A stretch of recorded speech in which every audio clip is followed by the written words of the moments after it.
meeting of the Montpelier Development Review Board for November 1st, 2021 to order.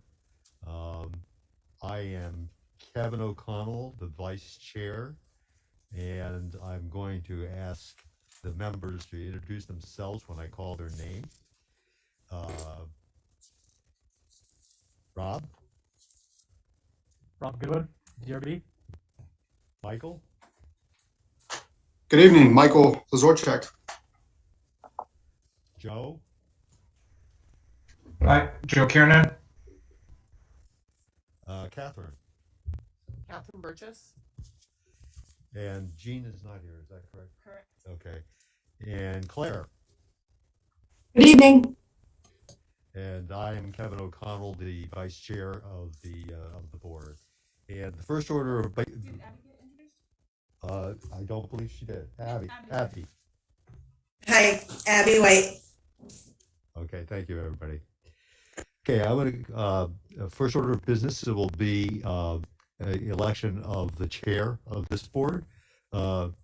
Previous chair, Kate McCarthy, did a great job and for several years, and she stepped down a couple of weeks ago, and so we are at a point where we need to elect a chair for the duration of the term, which will be until August 2022. I would like to, with pleasure, nominate Rob Goodwin to be the chair, and see if we have a second. I'll second that. Okay, thank you. So this vote right now will be for the chair, for the board through August 2022. And so I'll just call the members in order and just indicate yay or nay, or yes or no, whichever your preference is. Michael? Yes. Joe? You're muted, Joe. Yes. Abby? Yes. Catherine? Yes. Claire? I guess I had a quick question. I guess I was just wondering if I could ask a question. You can, of course. Please. Does Rob want to be the chair? That's an excellent question, and one that I can probably suggest that he has agreed to take on that task, and that task can be quite a bit of work at times. So Great. I'm very happy to nominate Rob. Great. Okay, so Claire, you still need a vote. Then I will say yes. Okay, and I will also say yes. And I'm not sure protocol has you voting in this. I think Rob has to abstain. Abstain. Rob is going to abstain. But you can say a few words. Oh, Well, I was going to thank Kevin for his choice of words. Agreed versus Claire's word as want. I think those are two, very important distinctions. But I don't think anyone wakes up when they're born in this world and wants to be the chairman of a DRB. But here we are. you never know. You never know. So Rob, thank you for taking on this task, and I'm going to turn the meeting over to you for the duration this evening. Okay. Do we want to reconfigure here, or are we all happy with the way it's You're set in up? the center of what we've got here right So now. we're good. Unless you want to We're switch. good. Like this, being able to see things. Okay. Yeah. Okay. Okay. Well, so where are we on the agenda here? Well, we jumped the gun a little bit. We went to 4 instead of 3, but that's okay. Exactly. So at this point, I'll turn Oh. to Mayor. Sorry. Okay. Sorry. Meredith to review the remote meeting procedures. Thank you, Rob.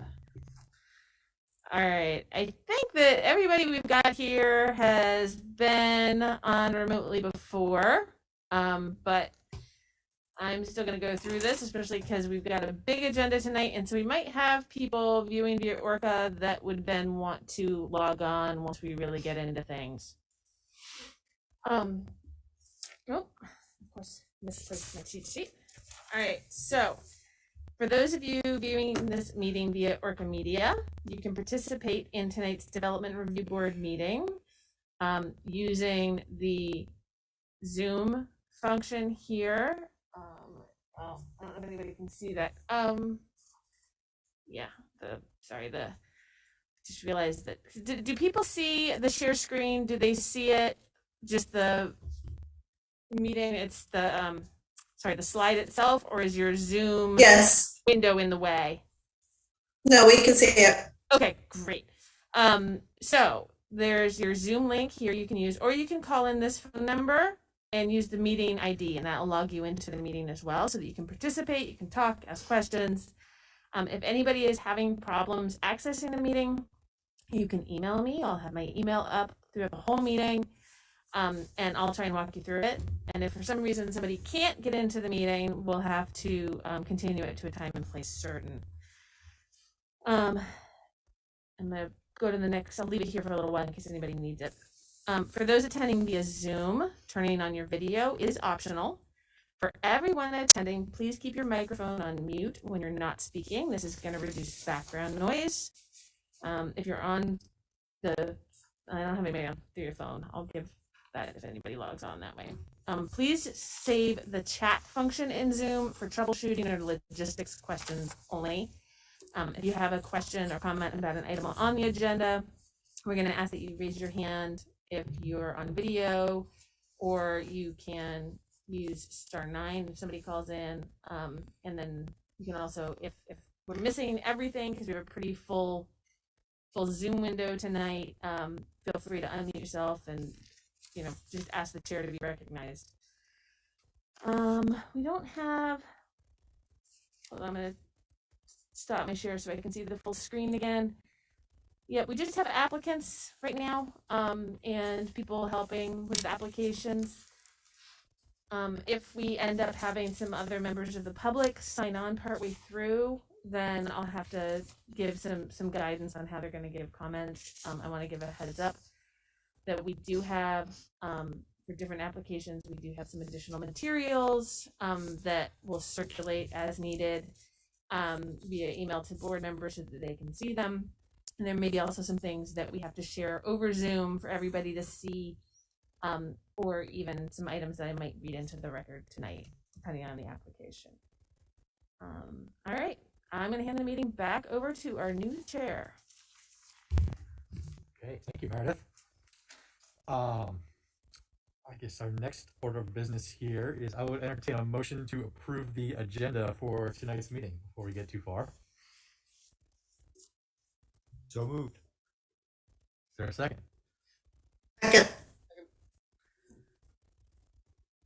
Well, I think that was Abby was first. All right.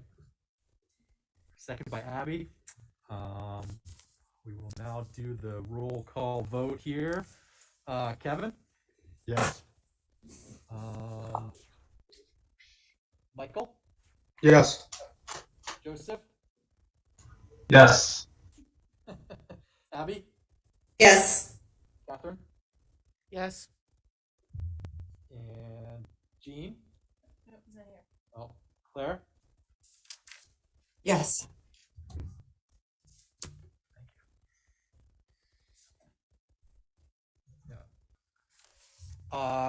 We have an agenda approved.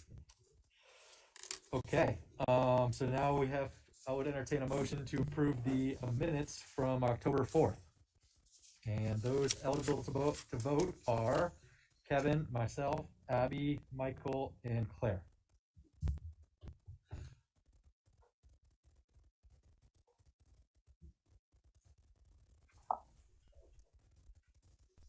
Now you read the roll so we can. Oh, I didn't hear. Oh, the motion. or a Still second. waiting on that. I'll make the motion to approve the minutes of that meeting. Is there a second? I'll second that. Second by Claire. Okay, Kevin, how do you vote? Yes. Abby, Yes. Michael, Yes. Claire. Yes. And you get vote. And I also vote yes. Minutes are approved. Okay, bear with us. This is my first rodeo, so Thank you, No everybody. worries, Rob. Just, you know, Just fine. you're doing. yeah. Okay, so our next order of business is our first application on the agenda.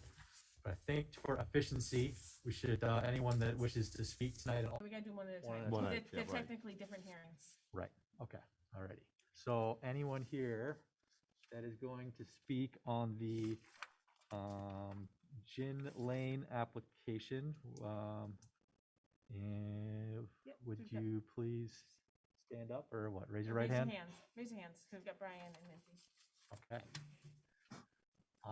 And your name is? Would you just introduce yourself real quick? Okay. And then online we have Brian Lane Carness from Lane DeWolf Carnes. Engineering. Okay, 2 folks. Okay. You have your text. Do you have it? Yes. Okay. Do you solemnly swear or affirm the testimony you are about to give is the truth, the whole truth, and nothing but the truth under the pains and penalties of perjury? I do. All right. Thank you very much. You can come up to the center, Minty. And adjust the microphone as you need to for the height to make sure you can speak into it. Perfect. Can you hear me? Can everybody hear Minty? Hi. Okay. Lots of nods. Perfect. Okay. So we have an application here on Gin Lane, and I guess the order of events here is we'll have Meredith give a brief overview of the application, and applicant will have some time to sort of present their project to the board and the public, and then we'll go into questions from the board and any questions that the public may have and move forward. So Meredith. Okay, so I'm going to keep this pretty brief because we got to move things along tonight with 3 applications. This is a major site plan application, so it triggers all the different reviews in our chapter 320, or at least I had to do a preliminary one, which is why the staff report's so long, because it is for the creation of more than 10 parking spaces. And there are several requests in here, including approval for more than 2 times the minimum number of parking spaces in relation to Caledonia Spirits itself. This would be additional off-site parking for Caledonia Spirits. So you have to factor that into the base Caledonia Spirits use. And then there's also 2 requests for variances from specific landscaping provisions. One is from the street trees requirement and one is from the shade trees requirement. Both of those things, that the street trees is triggered because it's major site plan along a street frontage. And then the shade trees requirement is triggered because of the creation of the parking spaces in a new parking lot. So those are the major items, and the major items that are in here in red. There's a few other notes about in the staff report. There's a few other things that are noted. A lot of those things really have to do more with things that the applicant should just be aware of for future permitting. There is also, sorry, hold on one second. Because those are provisions that we get that are looked at, but based on this particular site and the way things are done, it's not like they have to do lighting or have to do the pedestrian access under the regulations, but there's some options there. So that's how I see it. I'm gonna pass it over to Minty if that's good for you, Rob. Absolutely. That's great. Thank you, Meredith. Thank you for having us here. This is my second visit to the board, but we're, as all of you know, we have a major manufacturing facility that we've built in downtown Montpelier on Gin Lane, and we also have a bar and retail business at Gin Lane. And so we have different needs for the business. based on the time of day. So last spring, Ryan and I, we were able to buy the little piece of land right in front of the factory, which is 0.28 acres, and that's the subject of tonight's discussion, is that little piece of land. It used to be an oil spray garage for cars there, and as part of our development of Gin Lane, the garage that used to house that business was torn down. And the other thing that happened that was very surprising during the pandemic is that the railroad decided to put in a new railroad line and keep both of the lines surrounding that land active. So we have a situation where we have almost no usable space, and a house is sitting there as well. We still have the house. So that's sort of the little history of the land. So when the railroad came in, they had to clean up the lot as they finished up the railroad, and they took down all the trees that were in their right of way. So when we talk about trees, they had strict requirements for us as we built Gin Lane in, not to have any trees in the line of sight of the railroad. And since both those two lines that come to an apex on the corner of our land, there's almost no place on the lot that isn't in line of sight of the railroad, unfortunately. We're definitely big tree people, but in this case, I think the railroad dictates what we can or cannot do in their rights of way. And most of the lot actually is very constrained by their rights of way. So I just wanted to give that background, so when we get to the tree discussion, you'll have some reason why there are no trees there. But while we're doing this project, it's a pretty exciting project for us actually, because it has a silver lining. The lot is actually a brownfield site. So you have a brownfield site that needs to be remediated, and working with Brian from DeWolf Engineering and Stone Environmental, we came up with what we thought was a very clever plan to have parking, but to have it to be green parking. So through the use of using geoblocks and geopavers, what you're going to see when it's all done, the lot will be remediated and capped for environmental purposes, and then we'll put these geoblocks and geopavers down, and the grass will be able to grow through. So what is now kind of an old gravelly eyesore will become like a grassy yard with a driveway going down the middle to the house. So we feel that it's a quite a major upgrade. And per the railroad, we do have to put a picket fence around it to keep people off the tracks, because as I say, it comes together and there is danger there. So, but it's kind of a great solution to providing the parking we need for our business as it grows, for our employees, and when there's overflow parking when we have a lot of people. Our schedule at the factory runs from 5 a.m. to sometimes 11 at night with our bar staff. So we have quite a span of time where we need parking, and at any given time we can get an extra people and need a little extra parking as well. So the employees will move down to this lower lot and make room for our customers. So that's the plan. We think it's a good plan. And Quick question. Sure. What's the fate of the house that is there currently? oh, that's our next permit application. Okay.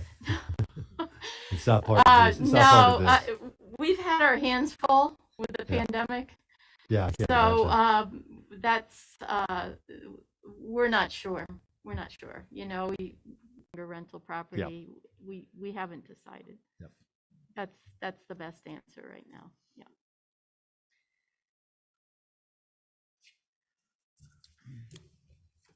And Questions? oh, I was just going to say, Minty, if you're done, I'm happy to just give a kind of overview of the design, if that's useful for the board.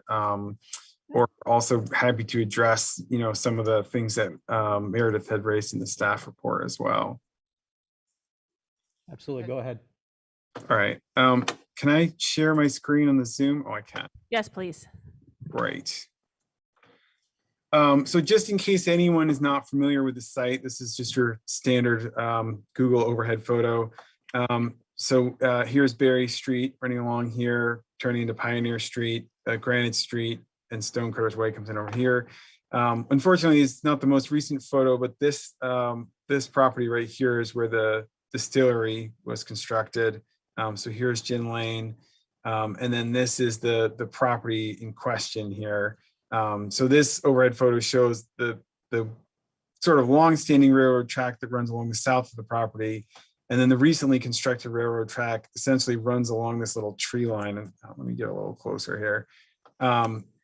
Runs along this tree line here and then crosses Gin Lane and across Berry Street, sort of catty corner along there. So that's the property is pretty unique in that it's bordered by railroad on the south, railroad on the north, and then public street on the east side. So it is as Minty mentioned, it's quite constrained. This is the proposed site plan. So it's in the same orientation, but just so everybody knows, here's the railroad track to the south.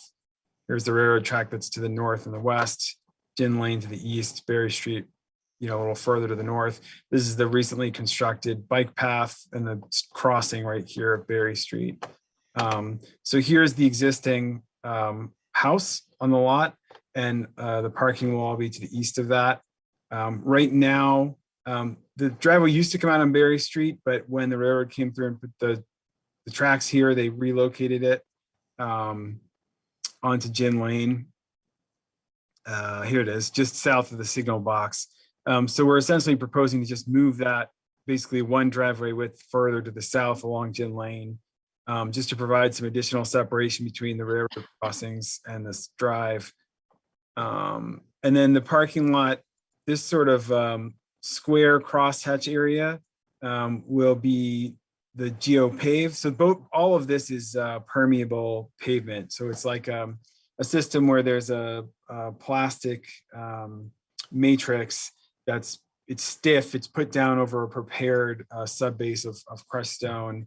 Then it's either infilled with topsoil and planted for grass, or it's infilled with like a pea stone, like a small, maybe like 1/8 to 1/2 inch kind of washed stone. So that the center section with the cross hatching, the square cross hatching, will be the stone. So this will essentially look like a stone driveway. And then where we have the indication of the actual parking spaces, this will be grass surfaced. So, the visual effect of this, as Minty said, will just be, what you'll see is the driveway, and you won't really see the parking spaces because it'll just all be grassed area. We are proposing split rail fence here along the railroad right of ways. And I'll just flip over here.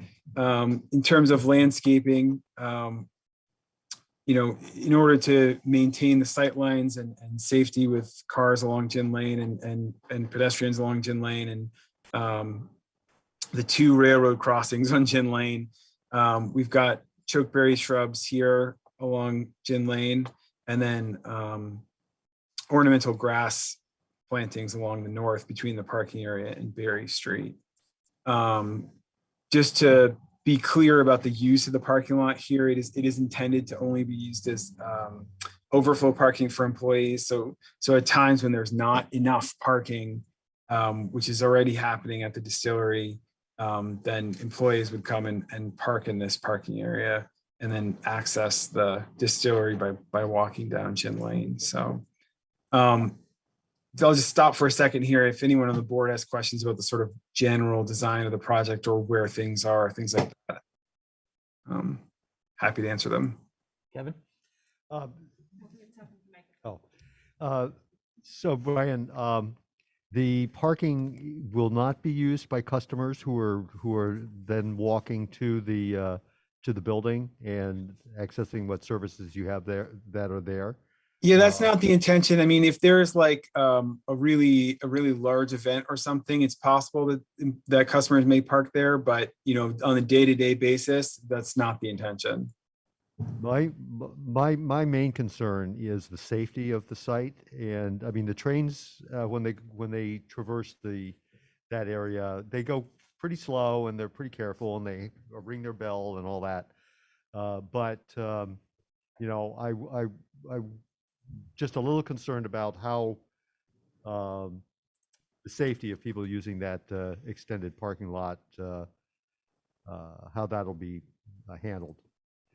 I mean, is there additional lighting, signalization, just things of that nature? Yeah, so both of the railroad tracks have, and correct me if I'm wrong about the one by the road, Minty, but I believe both of the railroad tracks have not only lights, but gates on them. So when the trains come by, you get the bells, you get the flashing lights, and the gates drop down to block access. So it's certainly really well marked in terms of the railroad crossing. And I would say a lot better than some of the railroad crossings that are in downtown, where there's a lot more pedestrians that may be crossing. I'm not sure the ones across Berry Street have gates. But yeah, that's what they have lights for sure. The one crossing where you're referring to going into our lot, we have the most highly regulated one with gates and everything. So. Right. Yeah, I didn't think there was so gates it's very safe going into our parking lot in Gin Lane. So that would be the one that you would be addressing. Right now, there are no fences, so we're actually taking a lot that was directly on the railroad tracks and making it safer through this project. I spent a lot of time working with the railroad guys to get some kind of idea of what they would allow us to do or not, because we really are constrained by their requirements and their rights of way. They have a lot of privileges that is part Yes, of they do. their law, Yes. the law. And they have a lot of sway when it comes to trees. That's correct. No, we don't really want those trees there. Sorry. Claire, did you have a question? Yes. I had a couple of questions around the demarcation of the parking area and the parking spots. So it sounds like the travel way will be gravel, but the parking stalls will have the pavers in which the grass can go through. So the travel way will be visually a roadway surface, and then it's just the parking stalls that will have that kind of grass paver. Is that correct? Yeah, that's right. Even though the whole thing is permeable, it'll look like a gravel drive in the middle.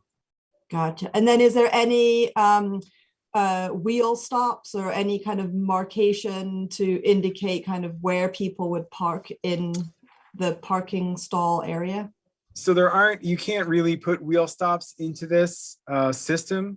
On the north end, where the majority of the parking spaces are, there's 15 on the north side.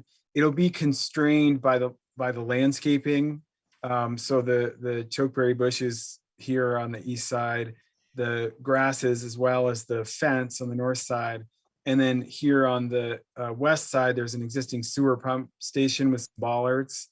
So this area is pretty well defined. You have a kind of similar definition on the south with these bushes here.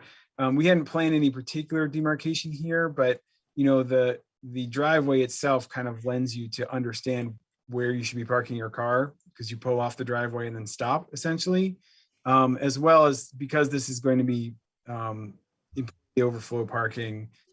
Caledonia will have some control over how people park, and also some ability to instruct folks as to how to do it. So we feel that the proposed level of demarcation is appropriate to the overflow nature of the parking lot.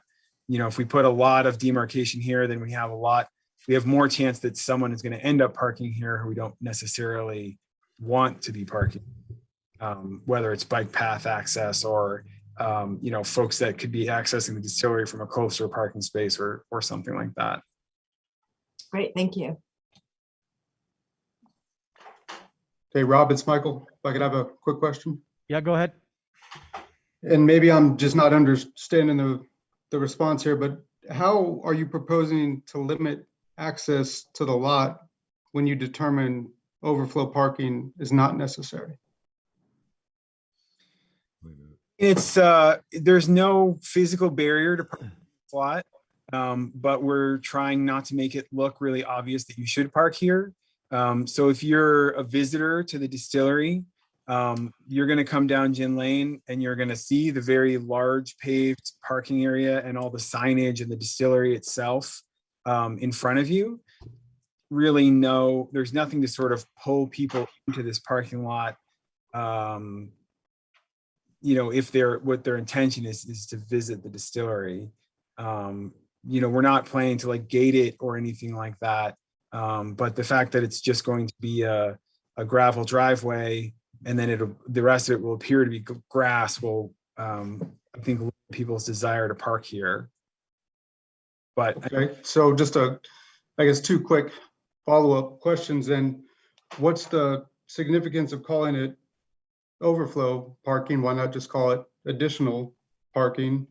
I guess I'm lost on that. And then to Kevin's earlier point, if we are concerned about safety and access and you just have an open parking lot, what's preventing people from, you know, parking there and going hiking around or just doing unintended uses there? I guess I'm a little confused. Why not just gate it? Well, I do believe that we get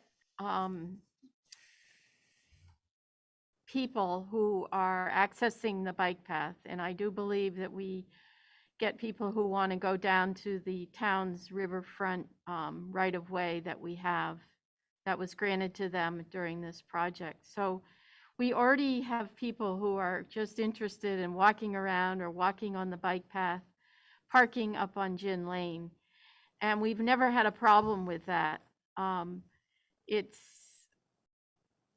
It's an open place. It's a hospitality place. We want people to feel welcome. So that has not been a problem.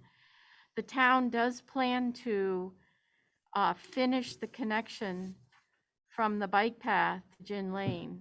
And that was supposed to happen this summer. I haven't checked on it lately, but that was supposed to happen. So just by default, I'm sure that some people who park in our parking lot now are associated with either the bike path or whether they're biking or not. They may not be biking, they may just be walking, and we're fine with that. Some of those people are our customers, so it's not a problem. We do a lot of work with cones to keep people like off the grass where they ride on the grass and stuff like that. We can also cone off this area easily with, you know, just in the driveway, you can just put a few cones and people won't go in there. But it's not, I don't think it's going to be something that's going to be used improperly by anybody. I think it'll just be an open area and we'll use it when we need it. It's not going to be every day, but it'll be sometimes, and we'll see, you know. But we haven't had any trouble with people just showing up like that. Yeah, I guess, I mean, I work for a different town in Vermont, and open access parking lots keep me up at night, but, you know, I applaud you guys for being willing to be flexible and open. And I guess if you're willing to take it on, who am I to say otherwise? But just curious.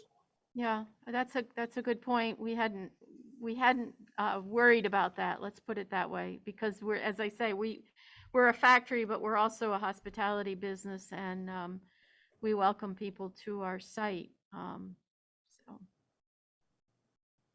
Catherine. Yep. 2 questions, and then I've got a process question for you, Meredith, as Perfect. well. So first, I'd be interested to hear about the documented need for additional parking, you know, both in terms of current state of affairs and future. And I also like to hear, unless I missed it somewhere in the materials, whether you have bike facilities, bike parking right now, both for staff and for visitors, especially given the conversation right now around the bike trail. I'll take the second one first. We absolutely do have bike racks up on in the main parking lot near the facility. And the other question Oh, was, what's the documented need for additional parking now versus, and what do you project changes to be in the future? from day one, as I say, our schedule, we start with our manufacturing crew comes in early. And then we used to be open at noon. As most hospitality businesses have had a hard time opening, so has Caledonia Spirits, but we're well on our way now. But what we found when we were going great guns was that our census in the parking lot, so to speak, was variable. So if we were expecting a group, say hospitality group, we haven't had any of those recently. Make sure you're Oh, I'm sorry. That's okay. I can't. Okay. That we would ask the employees to park around back or along the side or down on Gin Lane. So we've already had to relocate our employees at times to accommodate an inflow of guests. So, and it can happen at any time during the day or in the evening. We like to think we can predict when it'll happen because people will call up and reserve, so we know what sort of demand. Right now, we're constrained by COVID because we do everything by reservations, but when you're not a reservation-based business, you can get more people at certain times than you're expecting. So all of that has led us to, we know we need more parking, and we could just park down in this area as it is. We could just park there because it is flat, it's gravel, but it is a contaminated site and we need to fix it. And so we decided to formalize the actual parking down there so that it's clear for employees where to park. And it looks better. It's going to look a lot better.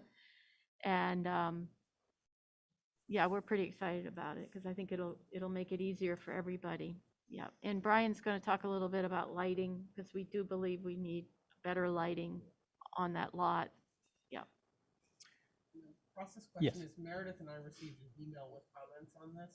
Okay, I just want, okay, you've got. Yes. So, yeah, well, when we get to the public comment stage here, once the board has finished asking its questions, I'll be able to take the email that we got and put it into the record, and I can circulate it to the board members who are remote. Sure. Yep. Abby. Hi, I'm curious about the number of spaces that you've applied for. I believe it's 22. What's the kind of magic number about 22? And did you look to have fewer at all? Did you explore your options?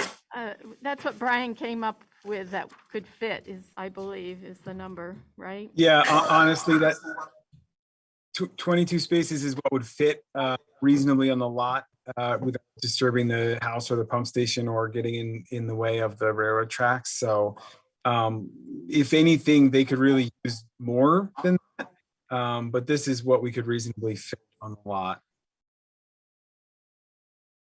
Okay, so how are you estimating the number of spots that you need? What's kind of your estimated range, if you will? For formalized spots, I think that puts us up to what? I had that number 2 weeks ago right in my brain and I've set it aside here. I think it brought us up to, was it 78? How many do we have now, Brian? Yeah, I'm getting there. This will bring you up to 79 according to my 79, calculation. Yeah. There is also a house there, as we mentioned. So the house actually needs a couple of spaces as well. We do have,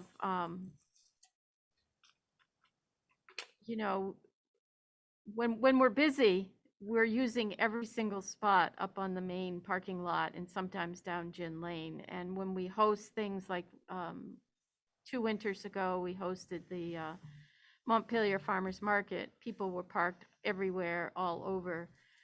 This lot actually gives us a way to formalize that parking when people ask us, hey, can you host this, this event? And this gives us a place for our employees to park. It gives us, you know, better parking, safer parking for everybody involved.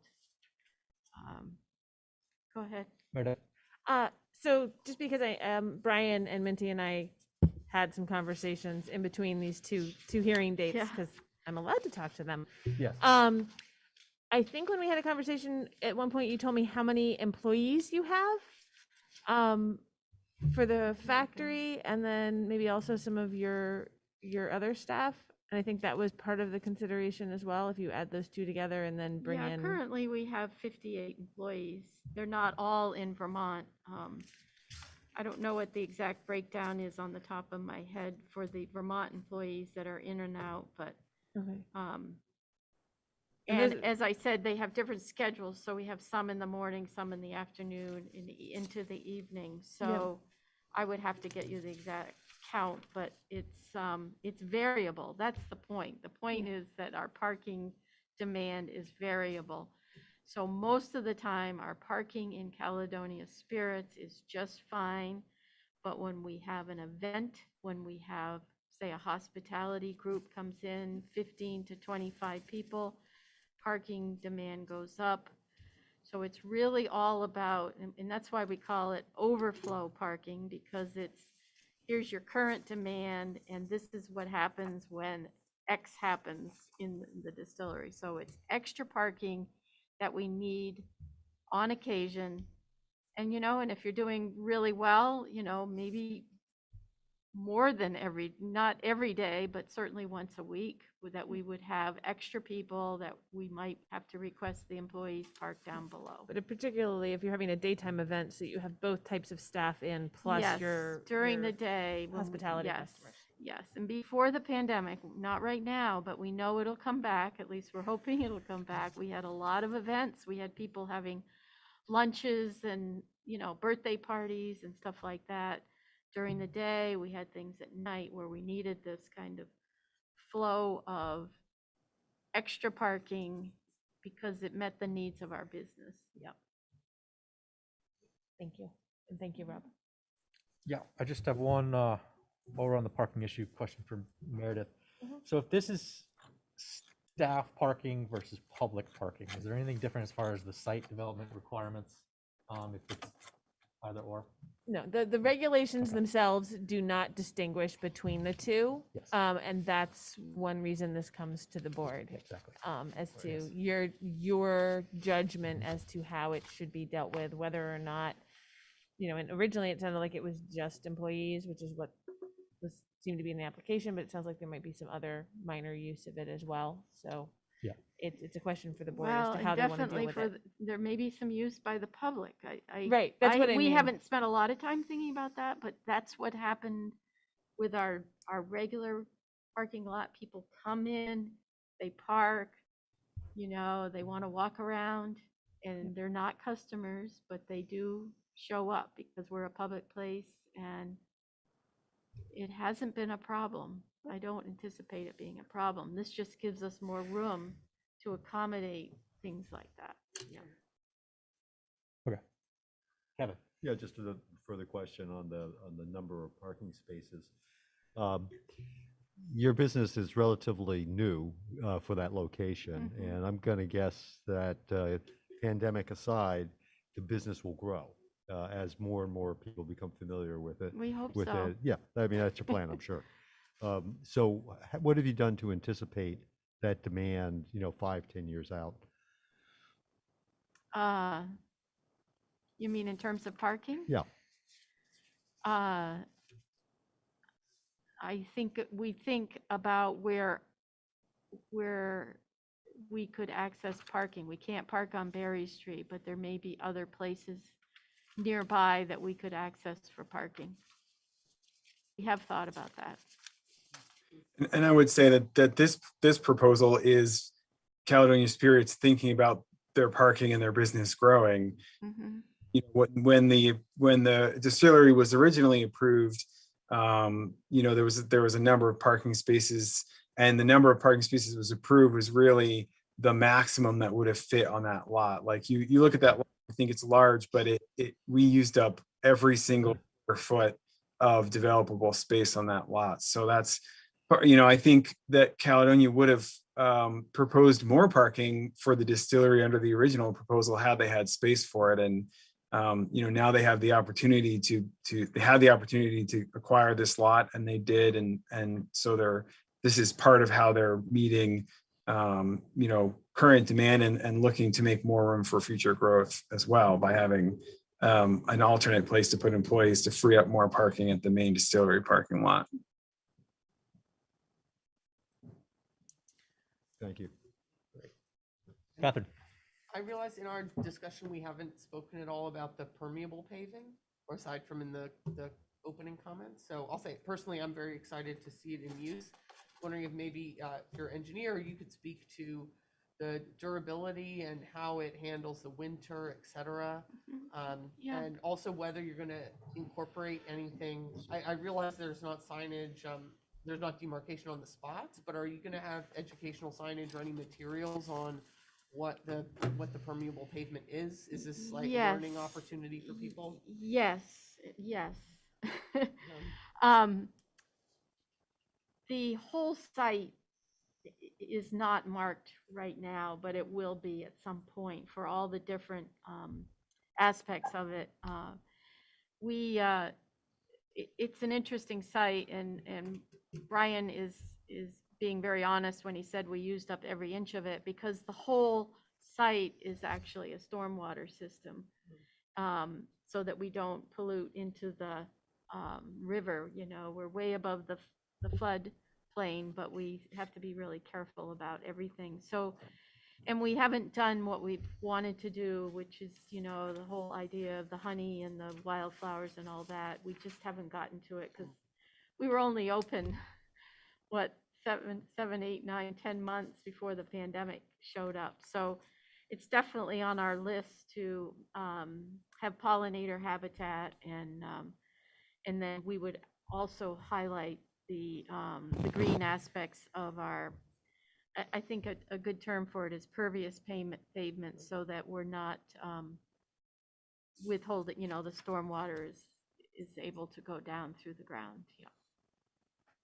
And to speak to the durability, this system is designed, so the reason we did the grass in the parking spaces and then the gravel on the more traveled center section is the gravel does hold up better to regular traffic, but both systems are designed to support traffic loads. And with the amount of subbase that we're proposing below the permeable paver structure, we're meeting the manufacturer's recommendations for pretty heavy access fire trucks and things like that, even on the grassed areas. So, this is a product that's been used in the Northeast. Certainly the gravel part holds up very well to paving. The grass part, plowing, I'm sorry. The grass part, if it's plowed a lot in the winter, you probably need to do some maintenance in the spring with reseeding and things like that. But it generally is, certainly for the kind of, even the heavy end of the use that's being contemplated once a week, having people park out there, it's more than durable and to stand up to that.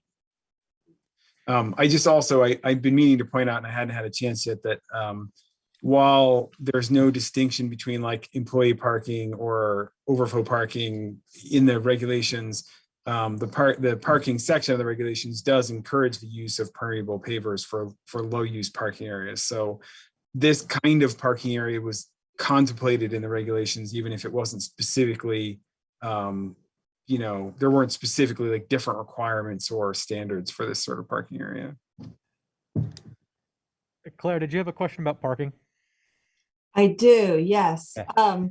So I really appreciate the approach here to this parking area, both from kind of the environmental aspect and also the aesthetic aspect of kind of creating this area that has the visual look of maybe more of a grassy field look. So you're not kind of creating this paved area that's not being used all the time. And you kind of alluded to this in a statement that was just made. And I was curious about, like, is there a tipping point where the use is, kind of, this is kind of that overflow parking, maybe it's not being used all the time. Is there a tipping point where kind of the durability goes down, and if it's being used more and more and more and more, that you would have to kind of reconsider the kind of paving approach and consider a different type of surface if the parking lot was being used at a higher level than kind of originally anticipated? Yeah, so the only durability issue, if it was used more than we are proposing, is that it'd be difficult to maintain the grass cover in the grass parking spaces. The actual structure of the permeable paving system is the same. It's just the infill within the actual paving units that's different, that is, there to support the grass. So, if in the future this becomes an issue to maintain the grass there, it would be possible to, remove the grass infill and replace it with a sort of stone infill and maintain the permeability of the paving system, and, then mitigate the issue of not being able to maintain grass in there. But as I said, with the amount of use that we're contemplating here, it certainly will be able to hold up and have a decent grass growth over the permeable parking spaces where grass is proposed. Great. And I guess I had a follow-up question there that kind of made me think you had mentioned that it's the design with those pavers is a way for you to also manage the stormwater runoff. And so if for some reason that was all being overloaded in some way, then there would be kind of a trigger to kind of revisit the surface area, the durability, and all of that, right? Yeah, and I mean, this system is pretty good at maintaining its permeability as well, because it's got the structure of the plastic paving units. So you can use a very open grade stone that would, normally get, it'd be like driving on marbles if you didn't have the structure below it. And then below, let's see, it's probably not super easy to see on these details, but let me see how big I can make it. So below this is sort of the plastic part that's infilled with the open graded stone. And then below that is additional open graded stone. So we're proposing, like, below the plastic part, there's another 6 inches of stone. So that not only is very high permeability, so like well beyond the permeability of like lawn, it also provides quite a bit of storage for stormwater inside that stone. So when we put this in, it's going to be far more permeable than if you had just put grass down even in the lot, and it maintains its permeability pretty well over time. Thank you. Could you just get a weather report here from the board? I think that this issue of whether we're okay with these permeable paver system is something we have to determine tonight. So folks want to raise their hand or say yes if you feel like you have enough information and are okay to move forward on that issue. Specifically on the permeability issue, yes. The material, yeah. Yes. Yes. Yeah, good. Yeah. Okay, good. I feel like we've had a pretty thorough discussion on parking here. I think there's maybe 2 items that we have to address in the staff report related to the parking. One of them is the issue of ADA compliance. And Yeah, I don't know if Brian you guys has could discuss a little bit of that. Brian has a hand, he sent that to you, right? Yep. Yeah, I have it here on the screen as well. Hopefully you can see it. So in order to maintain the ADA compliance, per the comment that we got from Mr. Lyon at the DPW, we can simply restripe a bit of the existing parking at the Caledonian Spirits main parking lot. So this is illustrating the location of the existing ADA parking, and right now there's 3 spaces. So these 2 spaces here are 2 9-foot spaces with a 9-foot aisle, and then currently there's a 5-foot aisle and another 9-foot space here. If we remove the striping from this aisle and the ADA symbol from this space, sort of put the striping on the other side of that, total aisle and space, then we can move the aisle in between 2 spots here and create a 4th accessible space next to the distillery, relocate the sign. So that because these are both 9-foot wide spaces with a 9-foot wide aisle, these both qualify as van accessible spaces. So we'll have 2 van accessible spaces, 2 standard ADA spaces. And yeah, we sent this to Meredith very recently, so I'm sure folks haven't had a chance to look it over, but it's a pretty straightforward change to maintain ADA compliance for the site overall. So just to summary, you have 2 ADA van accessible and 1 regular, and you're just going to add an extra regular? That's right. Yeah. Any board questions on ADA compliance?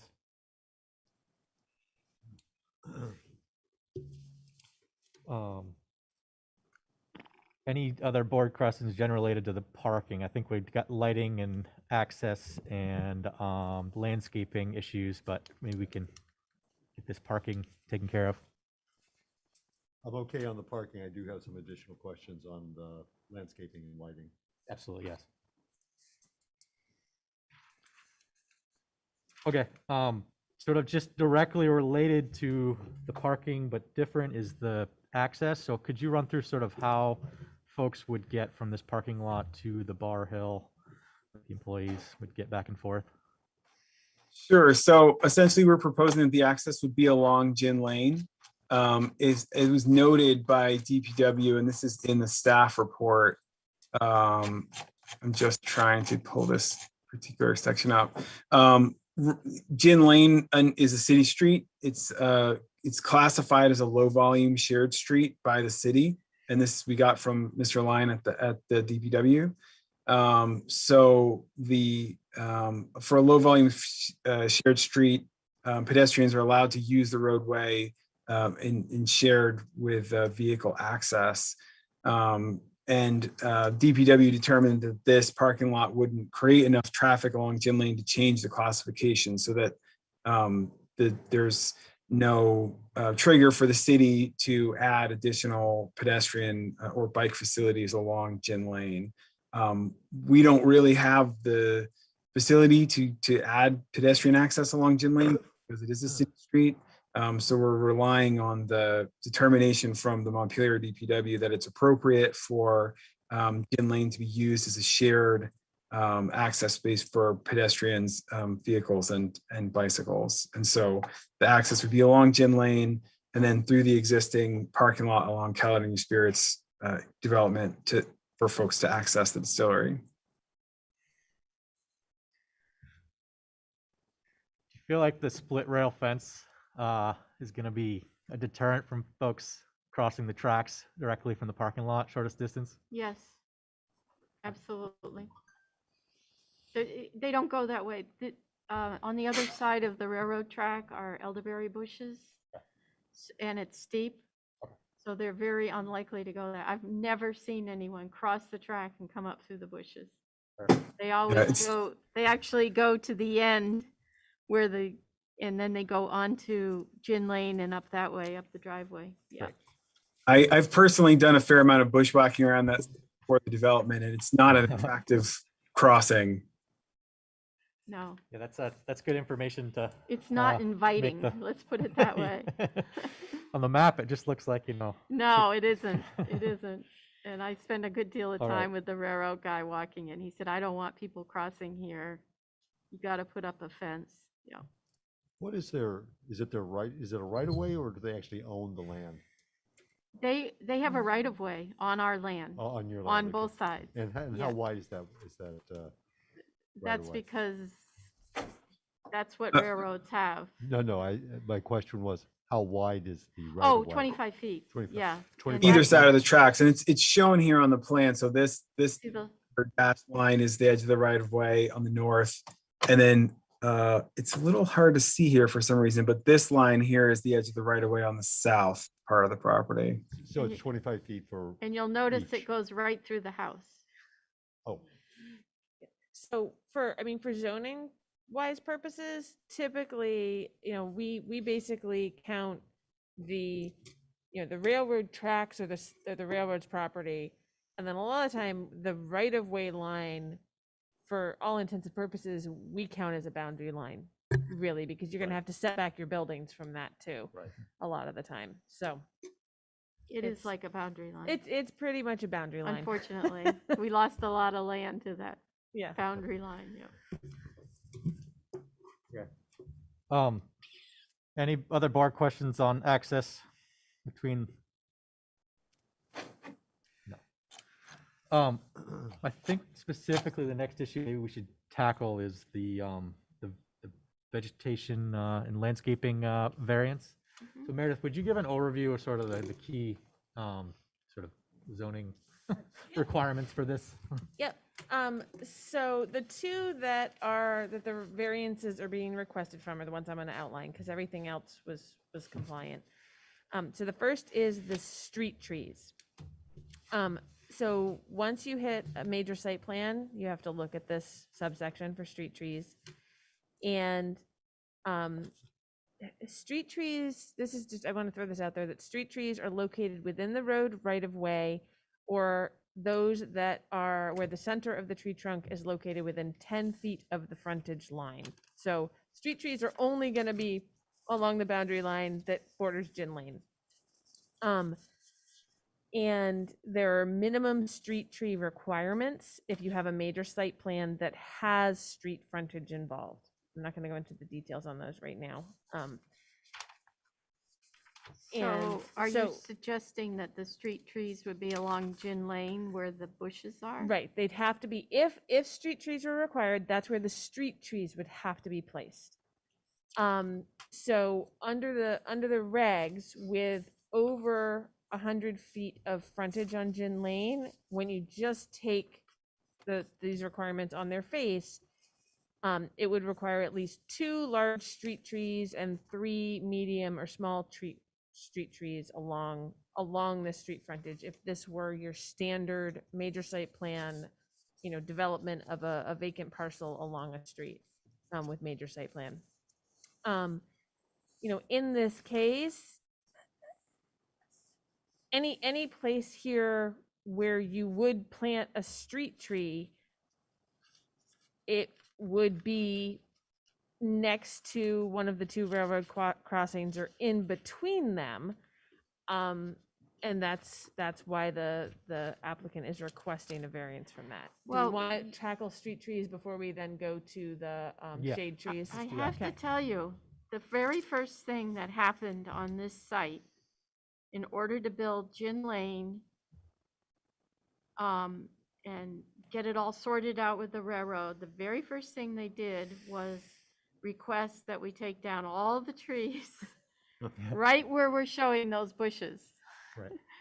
Because they were concerned about the person in a car not being able to see down the track, or vice versa, the train conductor not being able to see someone on Gin Lane.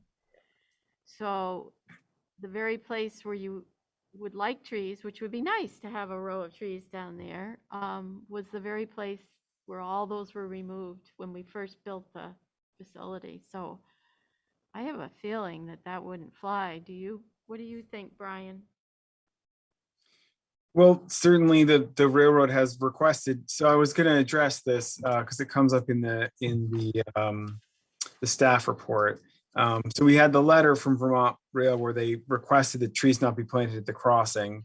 But our communications with them is that their strong preference is that trees not be planted anywhere on this property, which really has to do with the fact that once a car gets past one of these 2 crossings, or a pedestrian or a bicyclist, and you're in between the 2 crossings here, because this track comes down at an angle and then comes to meet this track, if you're headed in this direction, any tree that's planted here or anywhere along the frontage is blocking some view of what you can currently see of a train approaching the crossing from this direction. And similarly, if you were headed north on Gin Lane,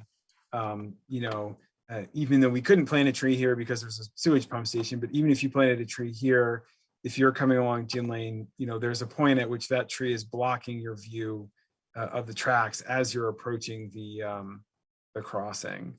So that's generally the safety consideration, and the sort of unique circumstance here is that you have this triangular shaped lot with railroad tracks fronting on two sides. And so there's visibility issues in almost any direction over this parking lot. And that's, you know, beyond someone who's stopped at the crossing. We want to make sure that anyone who's approaching the crossing has time to be able to see a train approaching, and that's why we're requesting the variance to not plant either the street or parking lot trees. Safety is the main consideration. So, the question I have is, so the current plan is for no street trees, no shade trees, correct? That's correct, yes. Okay, so everything would be low growth, Yep. shrubs and so on. So, if we were to insist on some tree planting, where could you put them? Well, our contention is that you can't put them anywhere, because wherever you put them, they block some amount of visibility of the railroad tracks. Okay.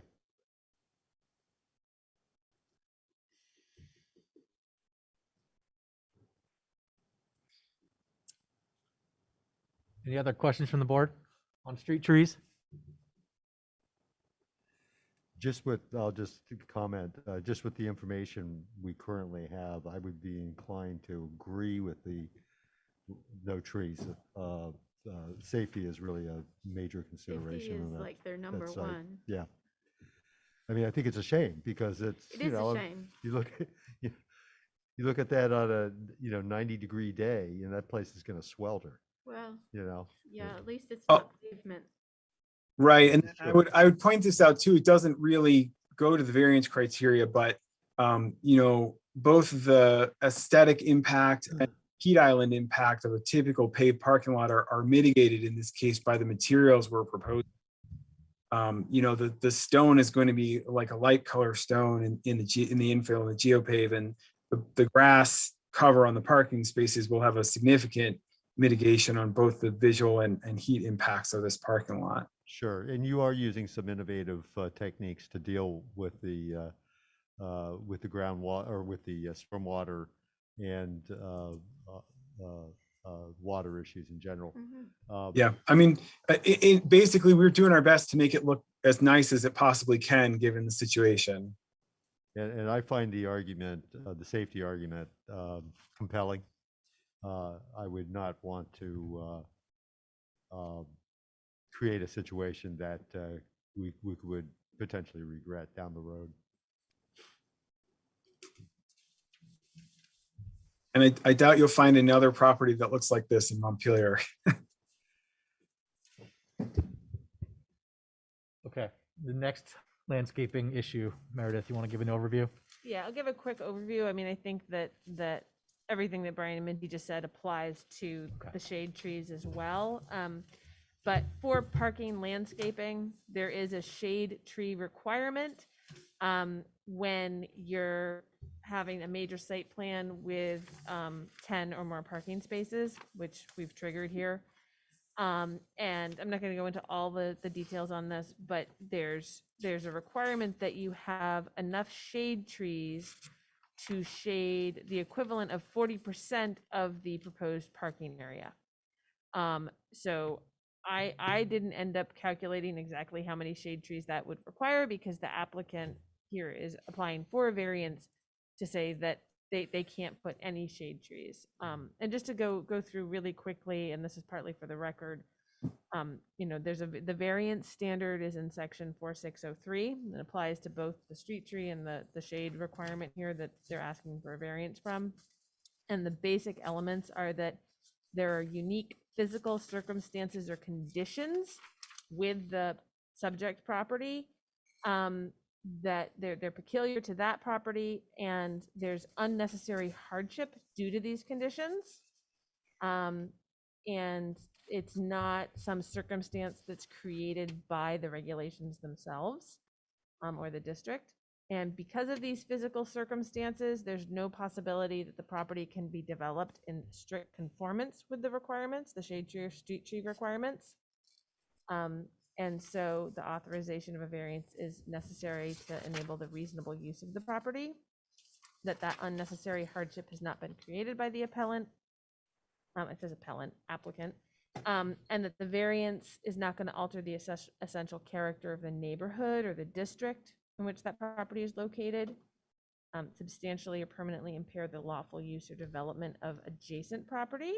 And here, all adjacent property is pretty much the railroad. Will not reduce access to renewable energy resources or be detrimental to the public welfare. And then finally, that the applicant is proposing the least deviation possible from the regulations to afford relief. So I don't know if anybody has any questions about those variance standards. It's all in the pages 16 through 17 of the staff reports, but I don't know if there's anything that you feel hasn't been addressed yet. I think we're pretty good. Any other questions for the board on the landscaping variance? Okay, seeing none, I guess maybe we'll turn it over to Brian to tackle the lighting.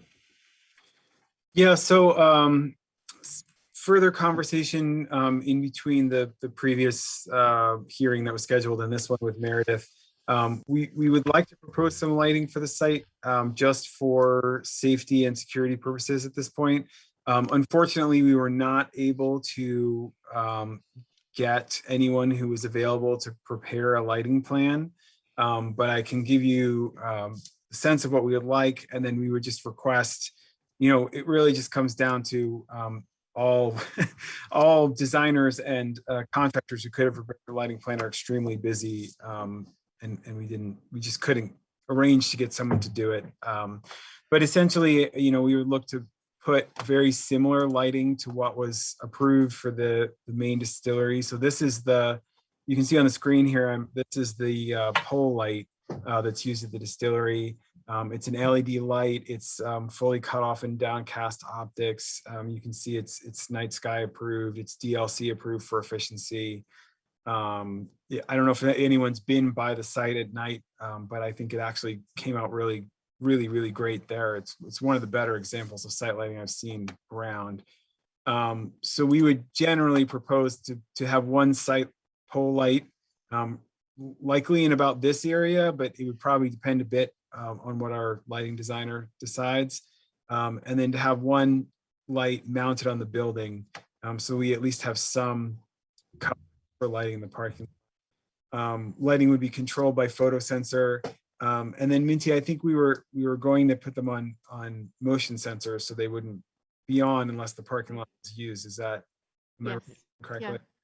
Which would address the maybe non-authorized use, just to have it unlit most of the time would probably be a good thing.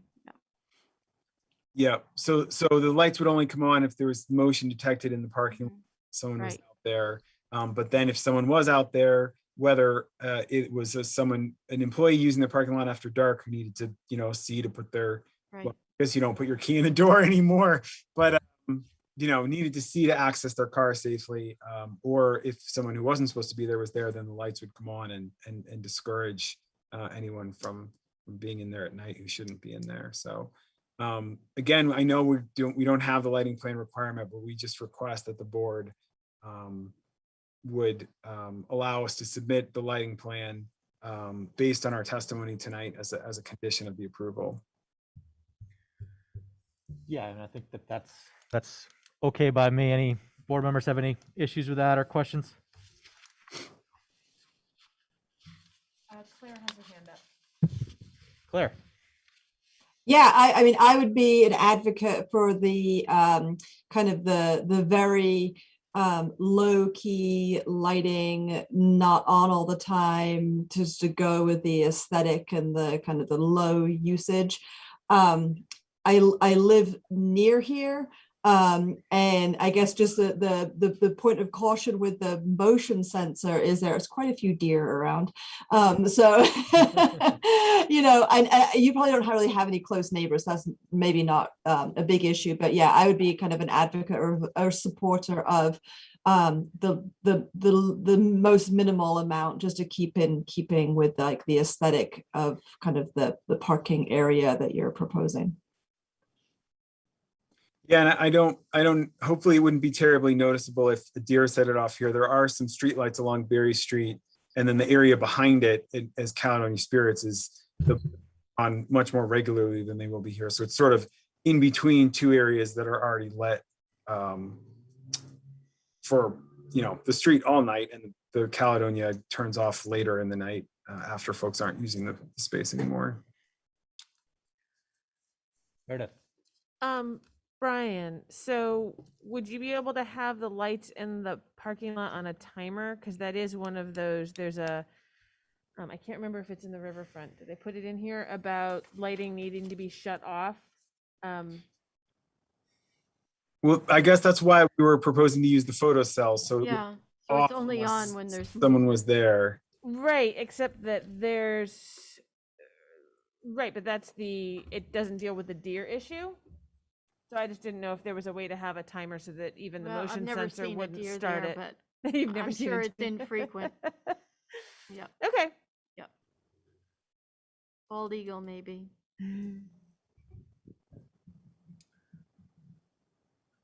Okay. Should we move to any public comments at this point? I believe that we've addressed the major issues here. I have the information I need, I think, to make a decision here. Yeah, Brian, can you turn off your share screen? Yeah, I'm working on it, Meredith. Somehow I got everybody's pictures on top of my Zoom. Hold on. Go away. I got it. There, thank you. Yep, you're welcome. So I am gonna share. Let me make sure I have it open. Hold on one second. I have an email from a citizen, although I didn't get her address. I'll make sure to have that for the record later. I've emailed her and requested it, so I'll make sure to put it in the permit file because I'll need that. And I'm just going to summarize these at this point. A lot of these questions have already been asked by board members. So this is from Cassia Renzio. And so she has one question about sort of why the tree warden and the city's tree board haven't been consulted, and whether they should be for all future street tree or shade tree issues. Just as a side note, that's not something that's in the regulations as a requirement. Normally, if there was actually a proposal for a street tree or a proposal that might affect an existing street tree, yes, I would run it by the tree warden. In this case, because it is such a specific safety issue and something that really isn't in the tree warden's purview, and it's much more in the board's, that's one reason it didn't run by Alec. If the board felt like I needed to, I can do that. We can continue the hearing again, and I can run it by them if the board feels like that's necessary. The other category, another category of comments is that Ms. Renzio is asking for at least some trees, and we've talked about that. And if the board has further questions, they can. And then there was a question about bicycle access and storage, and that the board requiring that. And it sounds, we've already had testimony that the Caledonia Spirits does have bicycle access and storage. We have bike racks. Yep, they have bike racks. And then I'm going to scroll down. She has a question about river access and making part of the new parking lot available for people to park in. And it sounds like the applicant doesn't have any issues with that at this point, that it hasn't been a problem, so they don't see that being a large impact. There's comments about the permeable pavers, and liking that there's permeable pavers, and asking that the board ask for an interpretive sign. That's already been discussed this evening. Yep. And then there's questions or comments about having the board request for improved pedestrian access. Again, those that we've discussed that. I don't think there's really any new points here. There's a discussion about believing that the Housing Board and Parks Commission have had their eyes on adjacent Sabins pasture for future housing and parkland. And that there might be, increased pedestrian traffic.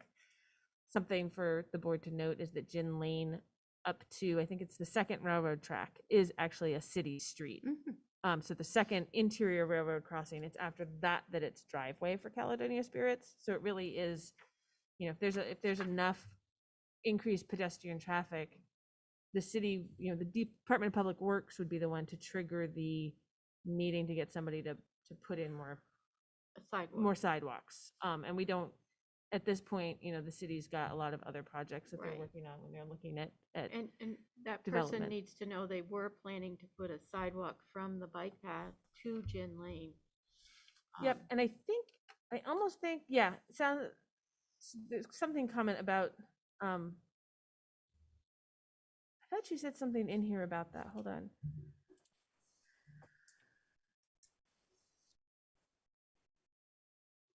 Yeah, no, it doesn't. Yeah, it just said that there's not currently pedestrian access from the Berry Street bike path back down to Gin Right. Lane. And there will be. yes, There will be, and that's one of the things that we got in the comments from Department of Public Works. Right. Is that there will be that pedestrian access linking through. And then finally, the final comment on here, let me scroll down, sorry, is that asking that if there is lighting added, that it be turned off after business hours, and that it be kept as a low level of light. Mhm. So, all right. Any final questions from the board on this application? I would also entertain a motion to close the public hearing and, yes, Don?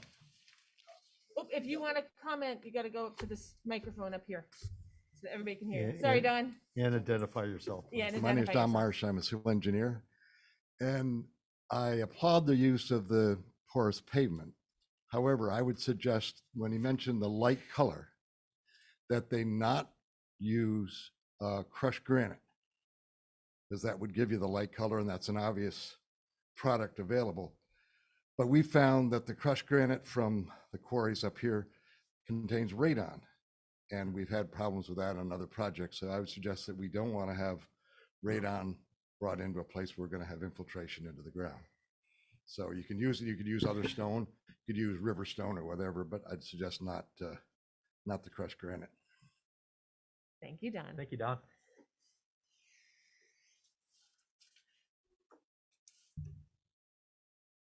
Do we have any motions from the board here?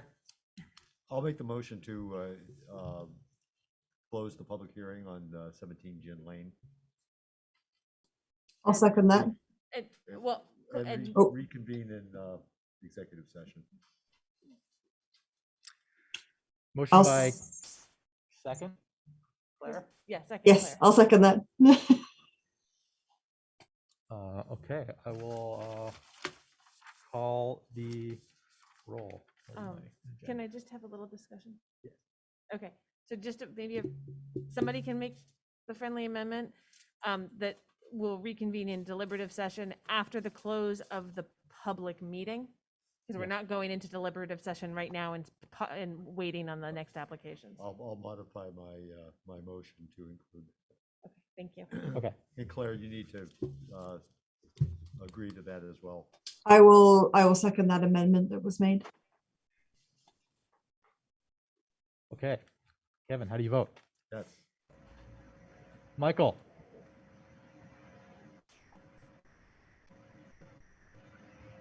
Michael, do you vote yes? No? We couldn't hear you.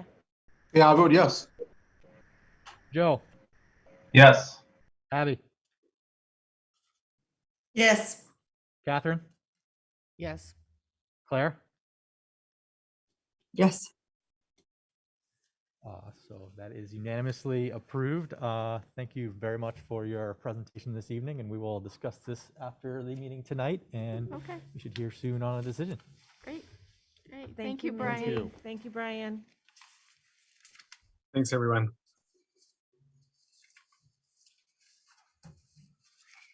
Alrighty. Next on the agenda, we have an application for 186 Murray Road. I'm back as an engineer. Alrighty. Just make sure you speak right into that microphone when you do talk, Don. Yes, ma'am. Rob, Thank you. could we have like a 2-minute break? Yes, let's take a 2-minute recess. Okay, thank you. Transition here. I'm gonna take advantage of that myself.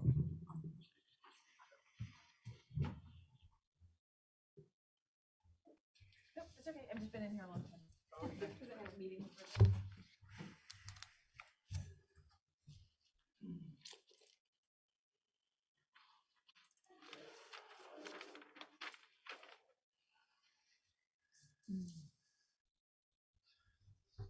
Still have a quorum. Everyone's online. We had a housing project in Marshfield. Yeah. That they brought in crushed granite for sub-base into the basements and under the foundation. Yeah. Fortunately, they had already incorporated radon, potential radon, the piping for radon protection. But ended up getting radon in the buildings because of that. Oh. So, and it's not complicated, you vent it, but you're running a fan 24/7 out of all the basements. Yeah. But who would have known that we Yeah. bring in the problem? Oh my gosh.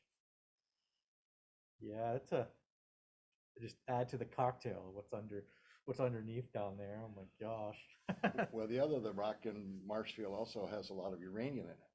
Yeah. So some of the municipal water system in town has to treat for uranium.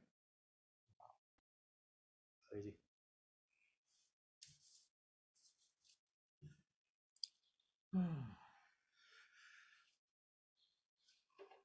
You guys must be busy.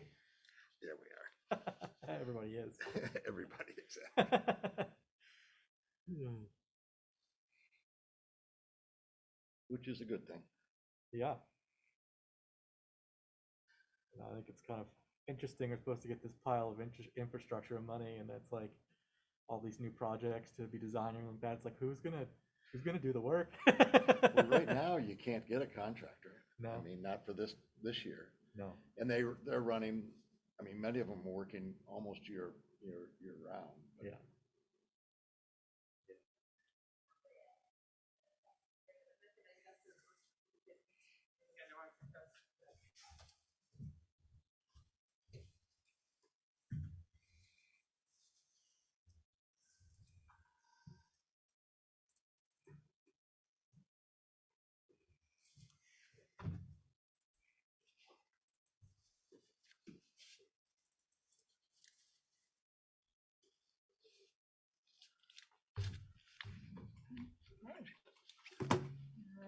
Our sound guy's not here.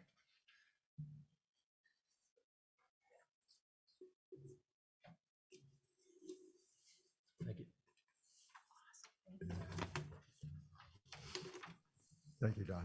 you have them for the screen, don't you? I do. I do. We do need to wait for our sound engineer though. He turns microphones on and off. Perfect.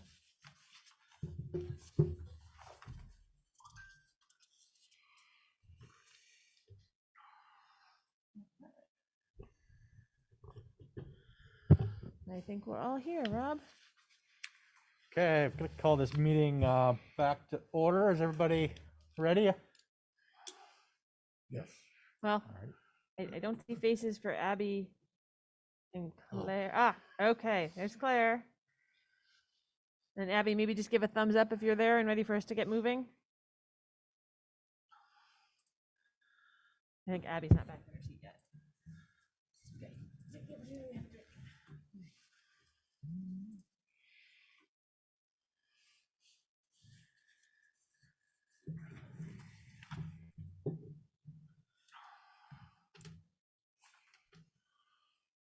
Okay. Don, are you the only one that's going to be speaking on this application? Actually, I haven't seen Keith. Keith is Joel. here. Is he on Zoom? Yep. So the applicant is on Okay. Zoom apparently, so there'll be two of us. Yep, so Alright. Keith's here as well, and this is just sketch plan, so you don't have to swear anybody in. Oh, perfect. Yeah. You're good. I knew where that was going. And this is sketch plan, so we could, I mean, theoretically, we can get started without Abby. We have a quorum. Okay. And we've got another application after, so. Yep. Well, turn it over to you, Don, I guess, to get started on this sketch plan application. It's informal, so. Okay, my name's Don Marsh. I'm with Grenier Engineering. We're working with Keith Doyle on the subdivision. And I have to start out with an apology that through the process of, with help from Meredith and the assessor's office, it turns out that two of these lots, what we were calling Lot 2 and Lot 4, are separate standalone parcels already.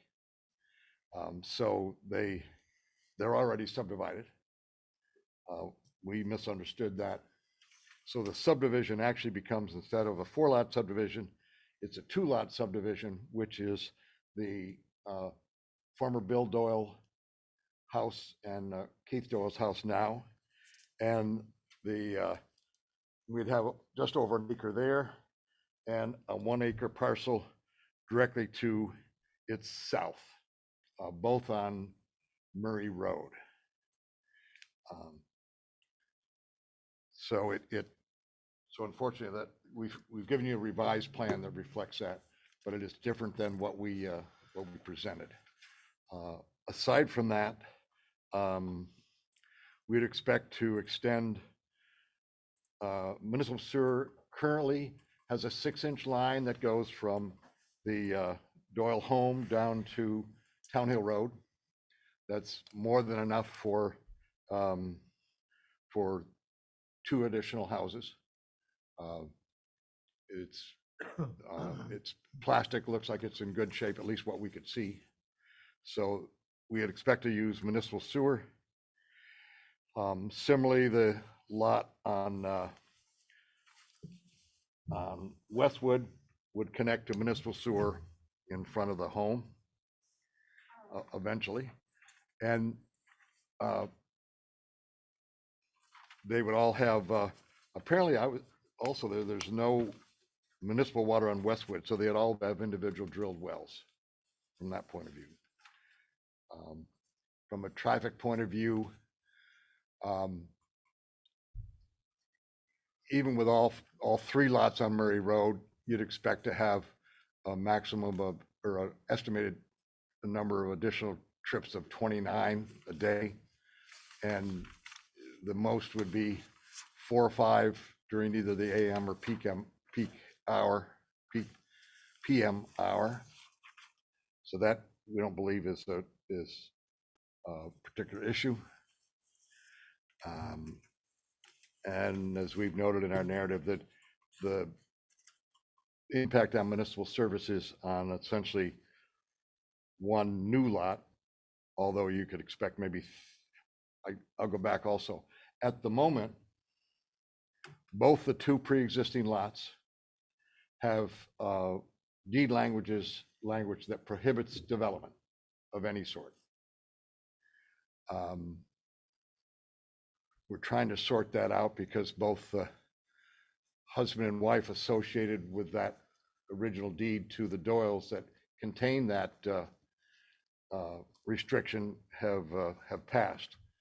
So we need to pursue that because our understanding is other lots in the Westview Meadows area had similar restrictions, and they asked and were granted permission to build. But that's at the moment, we'll have to represent that there's no building on either of those 2 lots. And if that happens, it'll be subject to a zoning permit later anyway. And that we haven't sorted out how to address that particular issue. So essentially at the moment, we're asking for 1 new lot, which would potentially have a single family dwelling on. In which lot would that be? That would be what we're calling Lot A2. It's the one directly adjacent to, A2, yep. directly adjacent to Keith Doyle's current house. Right. Okay. So essentially, that's the only new lot. And there are a number of comments in Meredith's staff report that are valid and we'll have to address in before the preliminary.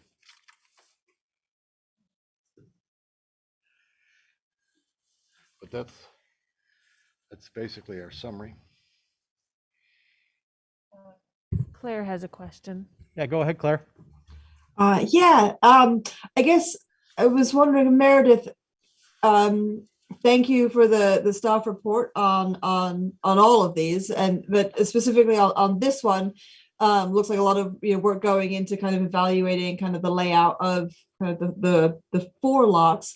I was wondering if maybe you could just help point us towards maybe any of your comments that would apply to this revised plan. Yep. I think that for the final subdivision, for even just the 2 lots, we would want to see, just a preliminary checking where you'd want to put that driveway on lot A2 and just getting a sense of whether or not it meets the distancing requirements from nearby driveways. It's not a make or break for the subdivision, but it's good to have that heads up for future development, whether or not you're going to need a DRB waiver of those distances or an exception, because even then, sometimes then even just a single dwelling unit is going to require DRB approval for that, putting in that access. And then it probably doesn't hurt to have a little bit better understanding of the source for the traffic impact numbers that you have. Just because I'm sure it's from the ITE, but just being able to point to, for single family homes, ITE states so many trips per day and so many, in the peak hours. It just helps the board, and then that way it's in there in the record where it comes from.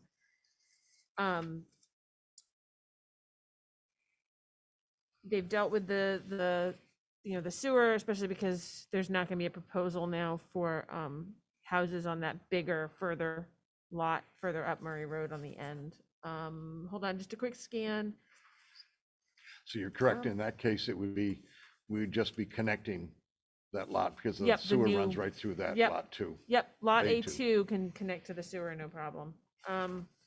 Everything else, we would still need the draft plat for the final subdivision application that actually shows where all the new pins go, all of that data.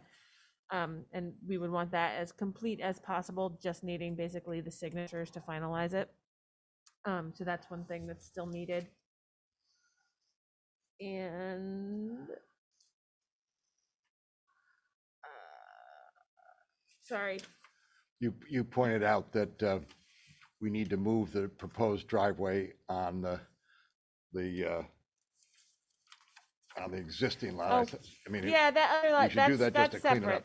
That's we would deal with those 2 other lots. The existing lots, you and I will talk about and Keith separately. That would be 2 other different permit applications. Okay. That wouldn't be the subdivision at all. We'd still need to have something in your final narrative about the electric utilities, just because that is a item that comes up frequently, but you've got the overhead lines going up the street, so that's not going to be a problem really, I don't think. And that's it. I mean, when you narrowed it down to just these 2 parcels, there's not a whole lot more that I think needs to come in. Right. Go ahead, Kevin. Yeah, and that's what I wanted to make sure of. We're just dealing with, your current plan is just that 1 lot, basically, right? One new lot, yes. One new lot. That's all that needs subdivision approval. That's the only thing that requires subdivision approval. Yep. So your application, if you're going to go that direction, would look different than what we have right now. Yes, we'll correct Right. to that. It would just need to be updated to reflect that. And how the covenant on the development rights for that for those parcels That's not our purview, obviously. And so all of that would have happen on another venue, not this one. So, you know, Understand. yeah. I haven't figured out that venue yet. Well, But you're certainly right. Well, you know, yeah. I think there may be some genealogy required. yeah. I mean, I think that there's a number of these issues we can, go into more thorough detail once we have all the information at the final, and don't want to be redundant here. You've been here before, so you know what to do. Well, and we'll need, Keith and you and I can have a meeting, whether it's in person or Zoom, before the final application. We can talk. I'll get you the meeting minutes. Not that there's gonna be much in them about this. Yes. But I'll get you the meeting minutes and we'll talk and go through a little more in detail about the holes I see with moving this to just a 2-lot subdivision application. And then before you actually submit that with the fees, we can have a meeting, our conference, to go through it and just make sure that there aren't any other holes before it gets submitted. Well, that's good. Before we start doing the survey work to get the plat ready. Yeah, exactly. Before Keith is paying for a surveyor to do the plat, we can all meet up and make sure that we're happy with what's on there and what doesn't need to show anymore. So fortunately, one of the few places where there are actually pins are actually on the adjoining lot to the one that we're creating. So we're in pretty good shape there. Good. I think I'm set here. Thank you, Don. I think I'm all set. I see nodding going on. I don't see any hands, so. Yeah. Well, this is just a reminder, it's sketch plan review, and there's no specific action that the board takes for sketch plan review. It's advisory, and that's what we've done here this evening. But we always appreciate the input. Thank you. Okay, thank you. Don.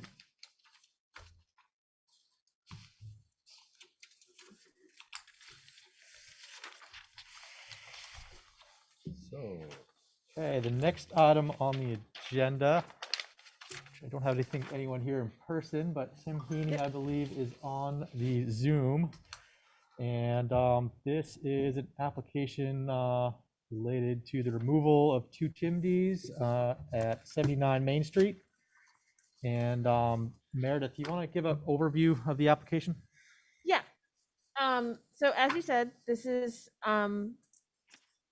application for demolition of some chimneys on 79 Main Street. This is a structure that's listed on the National Register of Historic Places. So we're dealing yet again with demolition of a part of a historic structure. Now this is a little different from some of the other ones the board has dealt with, because you're dealing with something that's, in some ways right now, it's a decorative aspect because the chimneys are no longer functional. And per the application, in addition to them no longer being functional, they are causing structural weaknesses and issues in the remainder of the building right now. Now, if you look in the application, I included the copy of the building permit application, because on that part, it clearly says that the plan is to save the bricks, the ones that are in good condition, right? Save those for potential use in replacement structures, so replacement chimneys. So the applicant is considering replacing the chimneys with something that is going to look like these chimneys, but isn't going to have the structural problems that these do, because they're no longer supported all the way down. Somewhere along the way, and nobody really knows where, they got cut off and they're now just resting on wood. And we have, we have letters in here from our building inspector and our fire chief, who's also one of the health inspectors, saying that this isn't safe. But we don't have one of the big things that we don't have in this application is something from an engineer. I think that the applicant said that they might be able to have this, so I think it's probably the right time to pass it on to Tim. Okay, Tim, turn it over to you. Yeah, Meredith, thanks for the summary. basically, yeah, the old chimneys, sometime way back were cut off, and they now rest on 8x8s on the attic floor, and they're really large. So I guess we have had engineering ventures in to look at it, and really more looking at how we can replace, or how is this going to work to put something back that will have the visual impact and not have the structural problems with the amount of weight that's up there right now. That's just dead weight sitting on the old beams, and currently the sections above the roof, the mortar has just eroded, and those sections are in really rough shape at this point. The one actually to the right toward the Blanchard block, it's shifted back significantly with just the force of the wind and nature this last year or two, and so that's our concern. So we really want to take them down, and we are evaluating different options for replacement. I got a call from Eric Gilbertson today, talking about an inn in Grafton where they dealt with a similar situation, and they used a fiberglass chimney system, which I haven't seen yet, but we will investigate that. Our goal is when we replace, we want it to look good. We want it to make sense. I mean, but at this point, it's the safety issue for us that's motivating this request to just demolish and remove them until we can have that plan ready to replace. Kevin. So Tim, is the current situation? Microphone. I know it's hard because you want to look at him. You can look at him here on my computer. I'm good, thanks. Okay. The current situation, is it actually posing a public safety issue at this point? Yes. No question about it.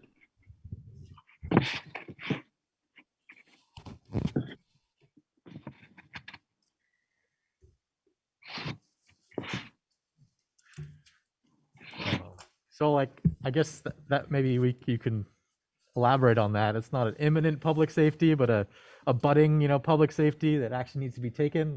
Where are we at here?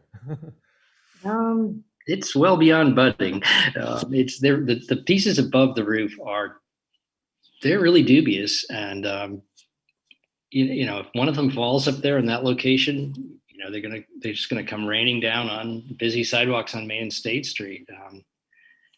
On the Blanchard block side, which is the one that looks the most dubious to me, that's the alleyway where people pass through all the time. They need to come down to mitigate that. And then, certainly even to replace, they're going to have to come down and then rebuild. So it's there's no benefit to leaving them. You're not going to save what's there. Kevin, yes. Do you have a time frame as to when the replacement would be installed, or plans that you would have to have a schedule for that? I really don't. It's something, we'd like to just deal with it and deal with it reasonably quickly, but to say within a year might be more possible. It's just a matter of coming up with the right solution and then coming back, permitting it. Whatever needs to be fabricated. Certainly, I think in most of the options we've looked at for potential replacement, there's been different types of interior structures that would need to be fabricated. Several of them had steel. The chimneys that are there now are actually, if you're looking at the photos, they're really much bigger than you might guess from these pictures or from the street. When you get, it's like, you go 4 stories up, and they really are big. Yeah, they're substantial. There's no question about that. And they're multiple courses of brick thick. And so Meredith, what did can you summarize for us the design review? Yeah. Tim, do you have a piece of paper over your microphone? I don't. Do I now? No. Okay. Nope. I just somebody's microphone keeps moving. I don't know. Okay. So hold on 1 second. Let me get to my design review. So the design review committee, which intending at the design review for that meeting were 2 of the city's historic preservation specialists. They approved it under all the applicable criteria, with notes about that the demolition is required due to safety issues, and that they really want bricks, especially the good bricks that are still good and would be good examples, that are removed during the demolition, to be saved for replication during the replacement phase. I think if this had been a plan for demolition without replacement, they would have had a lot more questions and conditions. They did have a comment about wanting to make sure that when they were replaced, they looked very similar and had the S and the same type of bonded brick, but, or at least something that looked like the bonded brick. But they seem to feel that demolition in this instance made sense, that it was a safety issue. And I'm inclined to agree with that report. Public safety should always be our first concern. I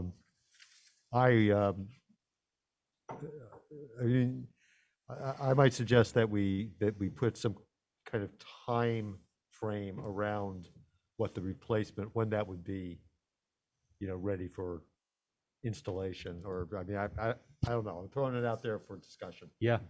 Well, and that's a typical zoning permit would have a 2-year window, with an option for a 3rd year if it's requested before the end of the permit. Now, this is a little different because the demolition will be done once the chimneys are taken down and stuff is the roof is capped, right? This is an application just for the demolition. Yes. But I don't think it's beyond. I think it would be reasonable to ask for an application, as long as Tim is okay with that, an application for replacement. But we also don't know, we don't know what the economy holds and everything else. So it's going to be kind of up to the board what they think is reasonable for how long. If it would be like 2 years, we have to see an application, or 2 years with the option for the applicant to request a 3rd. I don't know. I know Claire has a question in there. Claire, go ahead. Yeah, I guess I'm kind of like a little bit struggling with kind of our kind of approval of options. I guess I'm looking at this in the absence of having the reconstruction plan. I'm hesitant to kind of condition an approval on a reconstruction. And I'm just wondering if like the cleanest way is just to look at this as demolition.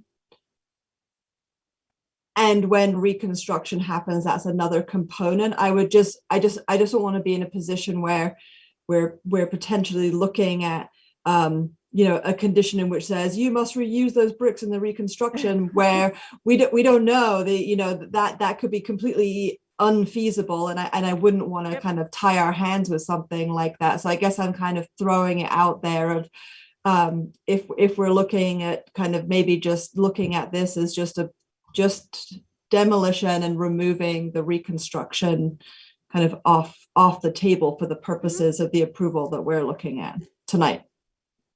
That would be a cleaner way to do it. Here's my concern.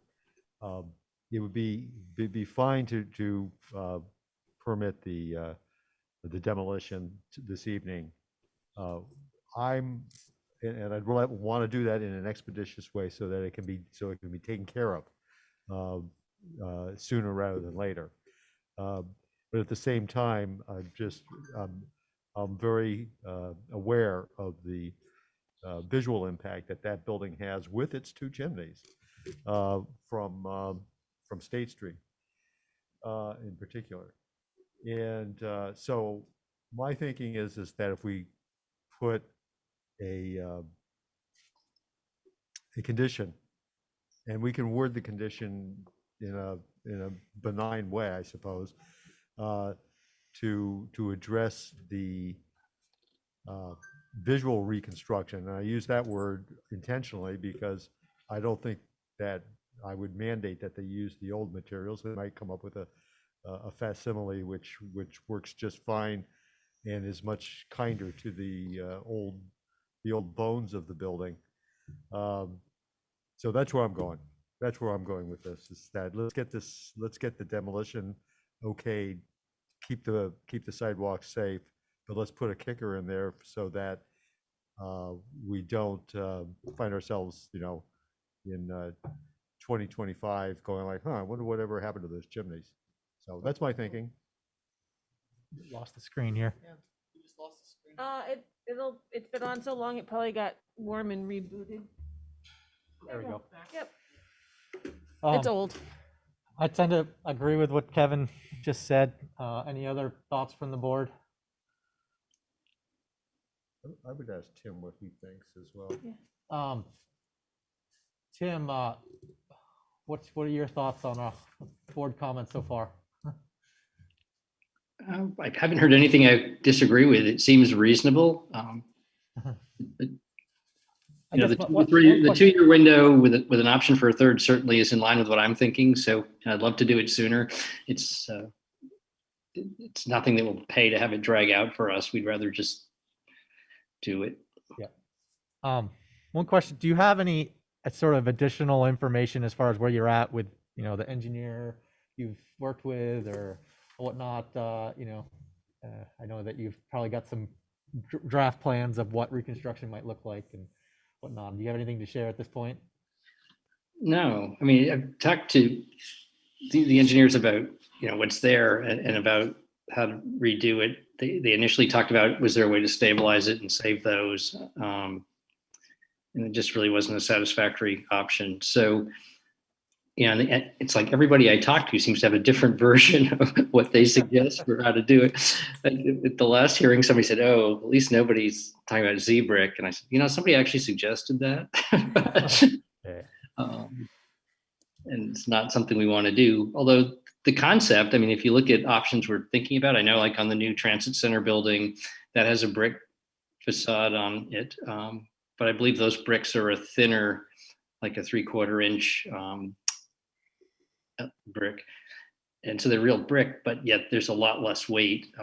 So possibly a system that could be constructed that would stay up there, stand up to the winds that barrel down State Street, and still have that historic element is an option we're talking about. But I don't have a picture of it for you yet.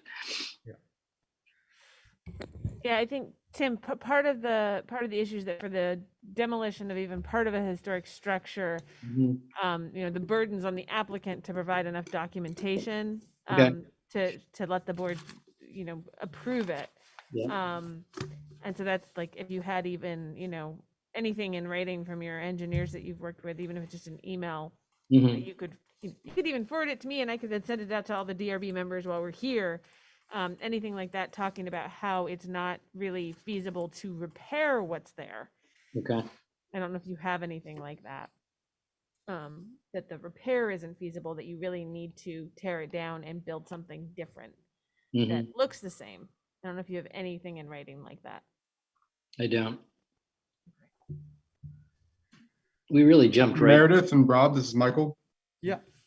I'm curious, why can't we just pin the design review board finding to this showing of need from the applicant and then move forward with this 2 to 3 year time frame? I feel if the historic preservation experts are good with it, I'm just sensing the internet room here, but it feels like we're good with it. And I feel like the workaround is this 2 to 3 year window, and we just pin this proof of evidence to the design review board. Yeah. The board has the option to do that. I was just digging to make sure that Tim didn't have something else to add to the record. We jumped right to solutions, and I didn't put that in writing. So I'm sorry, but I mean, I think I can get it for you, but I can't send it tonight. So. From what I'm gathering from, you know, what information in the record and whatnot, I think there is a public safety issue here, and that's first and foremost. And I think that the board can deliberate on the exact path forward, but we've got the information we need to come up with that path sort of in line with what we discussed here. So unless anyone has anything to add, will entertain a motion. Oh, hold on, let me just double check that there's not something else you need to discuss. Well, we can make the motion and then open it Yeah. for discussion. Yeah. So I'll make that motion to close the public hearing and take this up later this evening in deliberative session.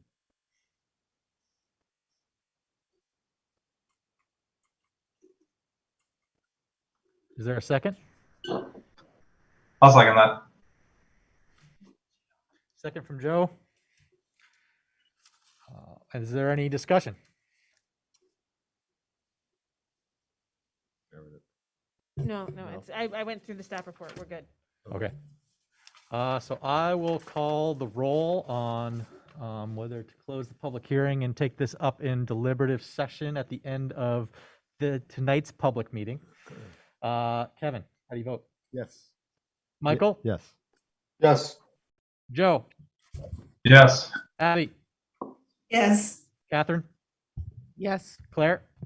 Yes. And the motion, and Rob votes yes. The motion is approved, and we will take this matter up in the deliberative session at the close of this public meeting. Oh. What happened to the, we already did that. Yeah, you can't close the public meeting till I send out the actual invite, sorry. Yeah. So our next meeting will be on November 15th. Yep, and we do have an application, so we will be meeting. You can, as long as everybody knows that they're gonna get an email from me with the link, we can do that in a few minutes. Well, thank you, You can- Tim. Best of luck with the rest of the project, and I think that I will entertain a motion to close this public meeting and enter into a deliberative session. So moved. We just have other business. I don't know. Is there any? No. We don't. Other meeting, Okay, then. November 15th, adjournment, we're good. Okay, we're good. I'll second that.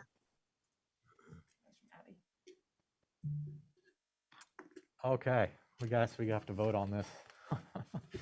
Kevin, how do you vote? Yes. Michael, how do you vote? Yes. Joe? Yes. Abby? Yes. Catherine? Yes. Claire? Yes. Meeting is adjourned.